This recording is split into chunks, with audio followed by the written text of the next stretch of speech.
बिस्मिल्लाहिर्रहमानिर्रहीम। अस्सलाम वालेकुम। नेशनल न्यूज़ के साथ मैं सूफिया मलिक। हेडलाइंस आपने जानी, बढ़ते हैं खबरों की तफसीलात की जानिब। सीनियर अदाकारा बुशरा अंसारी ने घरेलू तशद्दुद पर आवाज़ उठाते हुए कहा है कि जिस खातून का शोहर उस पर हाथ उठाए उसे चाहिए कि वो ऐसे शख्स को छोड़ दे। अदाकारा बुशरा अंसारी ने अपने यूट्यूब चैनल पर एंकर आयशा जहांजेब समेत खवातीन पर शोहर की जानिब से किए गए तशद्दुद पर बात करते हुए नाराज़गी का इजहार किया है।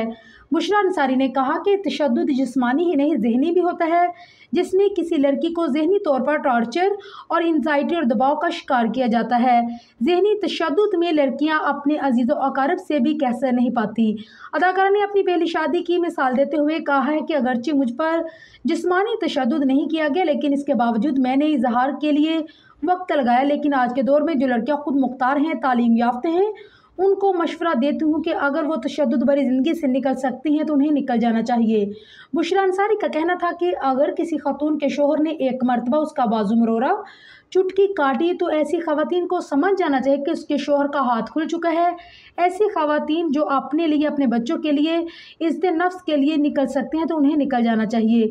मुझे ऐसे वालिदैन पर भी गुस्सा आता है जो तशद्दुद के बावजूद भी बेटियों को समझा बुझा कर घर वापस भेज देते हैं। मजीद कहा कि अगर शोहरों को भी बीवी अच्छी ना लगे तो उन्हें चाहिए कि वो उन्हें छोड़ दें, लेकिन कत्ल ना करें, ना ही उन पर तशद्दुद करें।